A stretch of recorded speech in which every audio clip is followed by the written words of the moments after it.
शक्तिमान जी आए तो मैंने कहा प्रसाद लो। प्रसाद सब कन्याओं वगैरह को जमाया, प्रसाद दे रहे थे तो शक्तिमान जी बोले मैं प्रसाद बाद में लेता हूँ, पहले आपको कुछ सुनाना चाहता हूँ। 400-500 लड़कियों के स्क्रीन टेस्ट लिए, फाइनली उसमें से 10 लड़कियाँ हमने सेलेक्ट की। उन 10 में से एक अमीषा जी थी। देखिए अमरीश जी की भरपाई तो संसार में कोई नहीं कर सकता। अमरीश पुरी को तो मैं नहीं पूरा विश्व मिस करता है। जब मैंने मिथुन को साइन किया तो मिथुन का यही था कि आपने मुझे बहुत एक्साइटेड हुए। एक दफ़े जब पाकिस्तान की धरती पे कदम रखेगा तो ऑडियंस का एक अलग ही एड्रिनल लेवल हो जाएगा।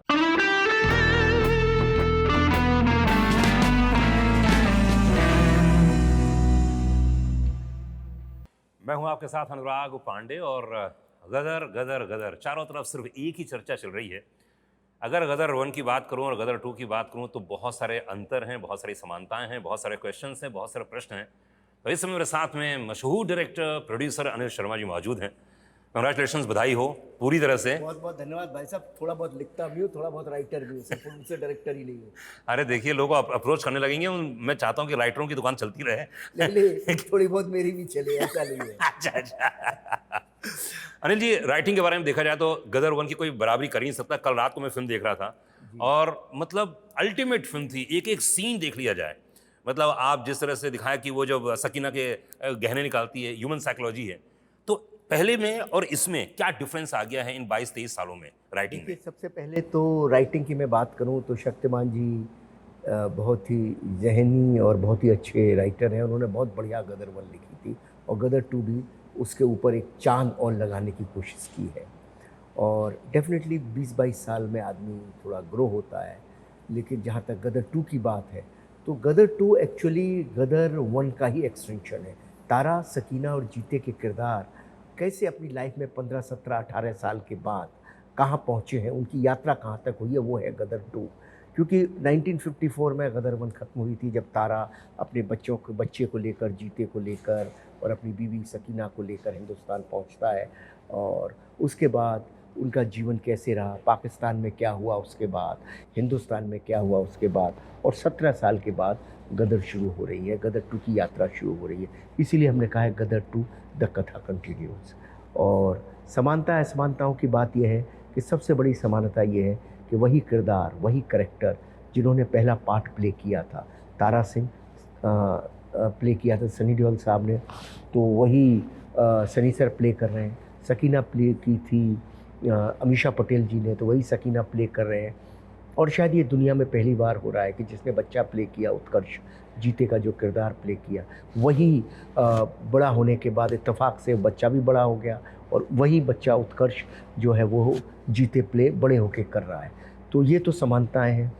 और असमानताओं की बात करें तो भाई, क्योंकि आगे की कहानी है, वो पिछली कहानी तो है नहीं, तो आगे की कहानी में जो नयापन है, आगे की कहानी में जो घटनाएं हैं, वो सारी नई है, सारी इतिहास, सारा किस्सा नया है, तो वो असमानता है।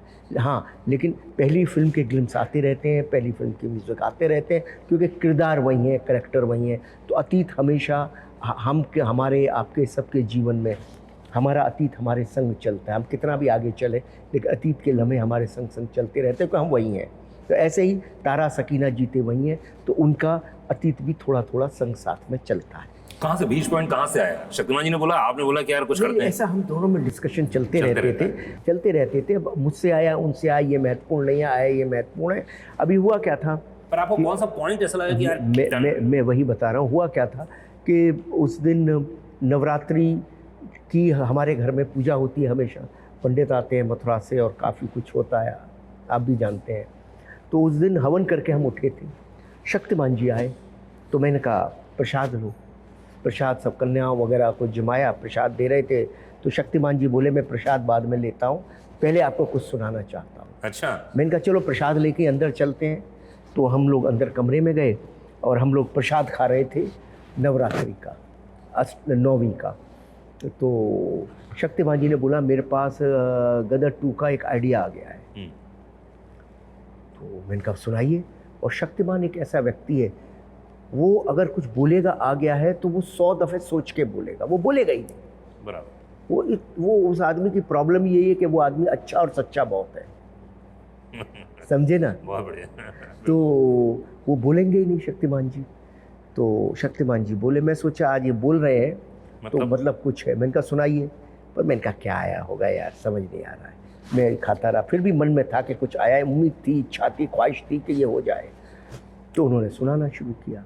फादर एंड सन के रिलेशनशिप और सकीना तारा के रिलेशनशिप, बच्चे बड़े ग्रो हुए, क्या घटा क्या घटा। और जैसे ही उन्होंने मुझे कथा सुनानी शुरू की, मैं पलंग पे बैठ के, हम लोग खा रहे थे, मैं पलंग से उठ पड़ा। ऐसी पहली गदर में भी हुआ था।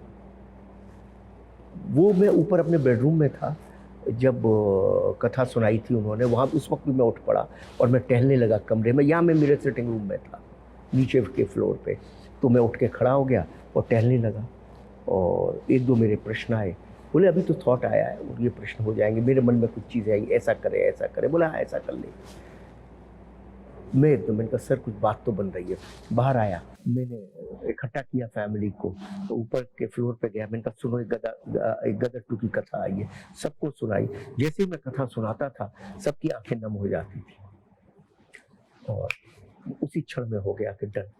तो बस गदर 2 की कथा आई, सनी सर को सुनाई, फिर जी में सुनाई, फिर पुनीत गोयनका जी को सुनाई, और बस मैं अकेला ही चला था जानवी मंजिल, मगर लोग साथ आते गए और कारवां बनता गया, गदर 2 बनती गई। बस ऐसे ही है। क्या नरेशन था जब सनी देओल के पास में गए, क्या बोला आपने उन्हें? जिस तरह से आपने बताया कि कहानी कैसे कंसीव हुई, उसी नहीं, तरह नहीं, सनी और जो अमीषा जी को बताया तो क्या बोला उन्होंने? ऐसा हुआ, जब मैं सनी सर के पास गया हाँ। तो उन दोनों वो इलेक्शन में लगे हुए थे, अपने इलेक्शन की तैयारी में लगे हुए थे।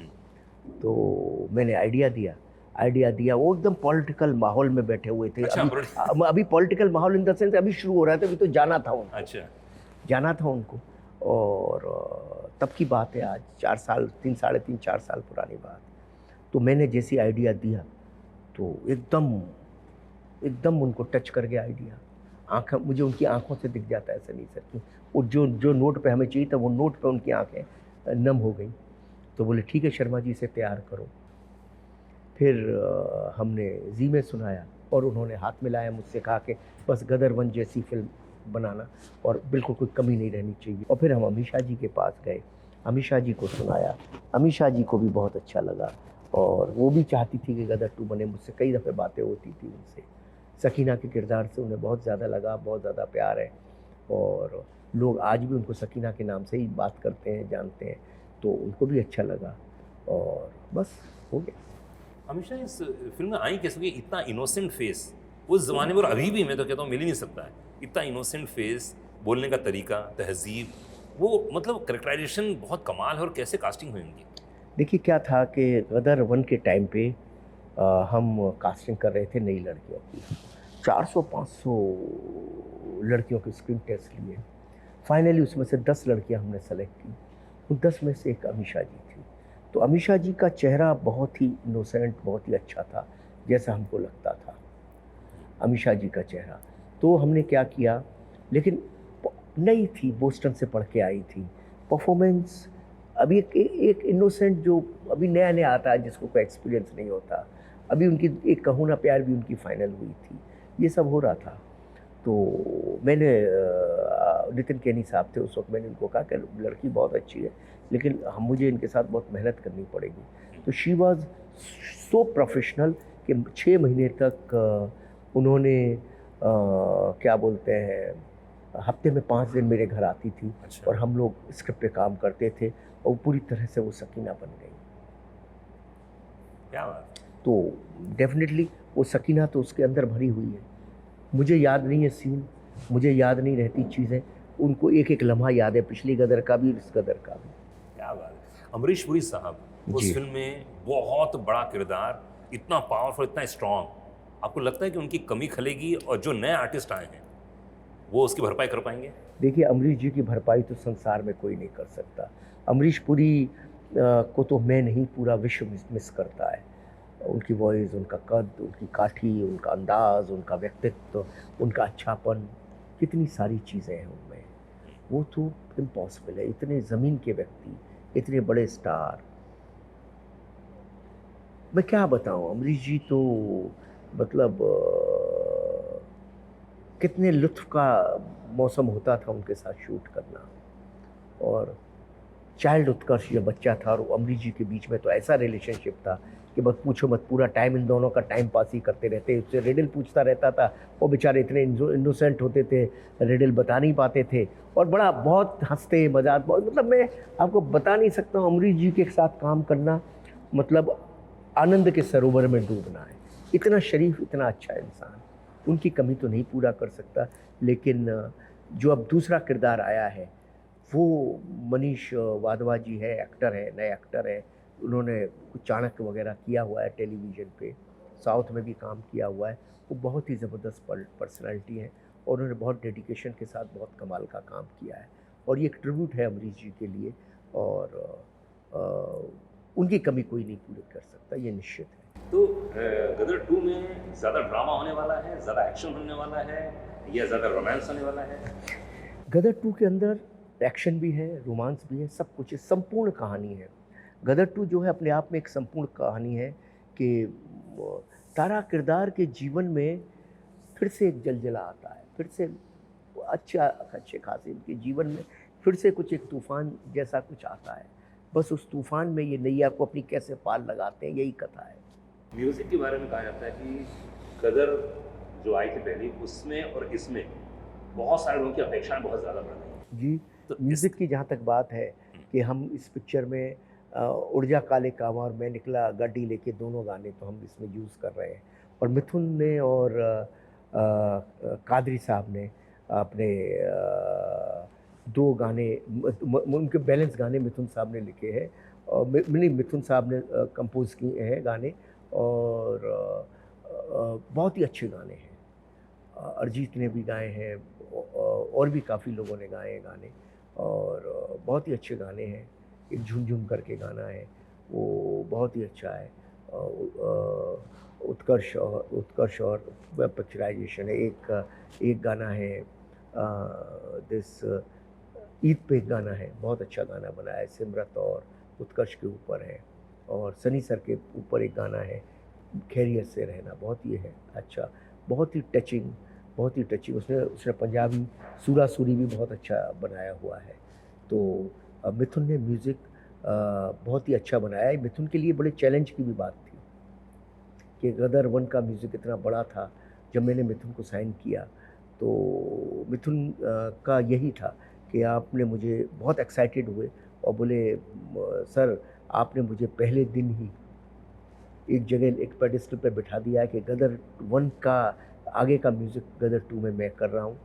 तो मैंने कहा आप नर्वस हो? बोले नर्वस नहीं हूँ, मैं बहुत एक्साइटेड हूँ और मैं बहुत खुश हूँ कि चलो कहीं ना कहीं मैं उन गानों को फिर से रिक्रिएट करूँगा जो मेरे बहुत फेवरेट गाने हैं। मैं निकला गाड़ी लेके और उड़ जा काले कावां, तो मेरी ज़िंदगी में इतने बड़े गाने तो कभी आए नहीं। तो उन गानों को जब मैं रिक्रिएट करूँगा तो मुझे लगेगा कि मैंने जीवन का सबसे सुंदर, सबसे अच्छा काम किया। और उसने इतने कमाल रिक्रिएट किए दोनों गाने, उड़ जा और मैं निकला। और उसके बाद उसने जो बैलेंस अपने सॉन्ग्स बनाए, झूम झूम, ईद का गाना, चल तेरे इश्क में पड़ जाते हैं, बहुत ही अच्छा गाने दोनों बनाए हैं। 20 साल, 2 दशक के बाद जब गदर 2 आई, लेकिन 2 दशकों में तो आपकी जान खा गए होंगे लोग ये बोल के कि यार कुछ बनाओ, पार्ट 2 क्यों नहीं कर रहे हो, ये नहीं कर रहे हो। तो हाउ वाज द रिएक्शन? क्या था लोगों का रिएक्शन? क्या बोलना चाह रहे थे आपको और आपने क्या क्या चीज़ सुनी? ऐसा है कि जहाँ जाता था, क्योंकि पार्ट 2 काफ़ी हिट हो रहे थे, बाहुबली का पार्ट 2 काफ़ी हिट हो गया, पार्ट 2 और भी बहुत सारे पार्ट 2 बहुत हिट हुए। तो मेरे को लोग बोलते थे अनिल जी इतनी पिक्चरों के पार्ट 2 हिट हो रहे हैं, गदर का पार्ट 2 आएगा तो बवाल कर देगा, पब्लिक क्रेज़ है। मैंने कहा आज के सामने 20 साल बोले पब्लिक पागल हुई पड़ी है। और मैं जहाँ जाता था, जब भी जाता था, फिल्म कोई भी बनाता था, उस फिल्म में एक पत्रकार का एक सवाल और लोगों का एक सवाल जरूर रहता, सर गदर 2 कब आ रही है? तो मैं सोचता था कहानी, मैं हमेशा एक ही चीज़ कहता, जिस दिन मुझे बॉम्ब मिल गया फोड़ने के लिए मैं लाऊंगा, नहीं तो मैं नहीं लाऊंगा।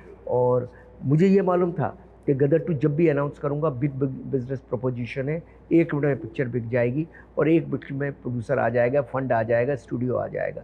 लेकिन मुझे सिर्फ गदर 2 के नाम को यूज़ नहीं करना था, मुझे गदर 2 जैसी पिक्चर बनानी थी। तो गदर 2 मेरी फिल्म नहीं है, गदर 2 पूरे भारत की फिल्म है। गदर अपने आप में एक इमोशन है जो पूरे देश का इमोशन है। उस इमोशन को मुझे लोगों को वापस देना है, उस इमोशन को जस्टिफाई करना है मुझे। तो जब तक कहानी नहीं आएगी तो मैं नहीं बनाऊंगा, और जब कहानी आ गई तो मैंने आपको किस्सा सुनाई दिया। सबसे बड़ी चुनौती क्या रही जब पहली करने के बाद जब दूसरी कर रहे थे, तो रात को जब सपने में बहुत सारी चीज़ें जब कितना सोनी। देखो मुझे कोई चुनौती फुनौती होती नहीं है, मैं कोई अजब टाइप का बंदा हूँ। मैंने एक बार कहानी मैंने ओके कर दी, कहानी मेरे को समझ आ गई तो फिर समझ आ गई, फिर मैं वो बना रहा हूँ। फिर मेरे मन में एक दिन भी आज तक भी एक प्रेशर नहीं आया। लोग मुझे बोलते हैं कि आपकी फिल्म देखेंगे लोग गदर 1 से कंपेयर करेंगे, गदर ऐसी थी, गदर 2 ऐसी है, गदर से हर फ्रेम कंपेयर करें। मैंने कहा करे, वो उनका काम है भाई। मेरे को गदर 2 की कथा अच्छी लगी, मैंने बना दी। मैं अगर यही सोचता रहूँगा उसमें ऐसा सीन था, इसमें ऐसा सीन, वैसा सीन यहाँ कैसे डालूँ, तो वो कभी नहीं बनेगी। गदर 2 की जो कथा है उस कथा को लेके चल रहा हूँ और आनंद में हूँ, मौज में हूँ, मज़े आ रहे हैं। जिस तरह से उस समय थिएटर में भारत माता की जय के नारे लगते थे, पाकिस्तान के ऊपर फिल्म थी, भारत के ऊपर फिल्म थी, इस बार भी वही माहौल होने वाला है? अभी देखिए, मुझे ऐसा लगता है कि बहुत दफ़े भारत माता की जय के नारे लगेंगे, क्योंकि करेक्टर ऐसे, वो मैं नहीं कर रहा हूँ, तारा सिंह का किरदार ऐसा है। तारा सिंह एक दफ़े जब पाकिस्तान की धरती पे कदम रखेगा तो ऑडियंस का एक अलग ही एड्रिनल लेवल हो जाएगा, वो होना ही है, मैं उसमें कुछ नहीं कर सकता हूँ। Tara Singh is a Superman. Tara Singh एक बहुत बड़ा स्टार, बहुत बड़ा हीरो है, ऑडियंस के मन में घुसा हुआ है, रमा हुआ है, बसा हुआ है, और वो तारा सिंह के साथ वो ऑडियंस चल रही है। उसको मालूम है तारा सिंह फोड़ देगा सबको, उखाड़ देगा सबको। वो तारा सिंह लोगों के ब्लड में है, वो तारा सिंह को देखना चाहते हैं। तो इस बार जो उखड़ेगा वो आपको 11 अगस्त को थिएटर में दिखेगा, और आप सबको दिखेगा 11 अगस्त को थिएटर में कि इस वक्त सनी देओल साहब क्या उखड़ रहा है, नहीं उखड़ रहा है, उखड़ रहा है तो क्या उखड़ रहा है। एंड होपफुली आपको लुत्फ़ आएगा।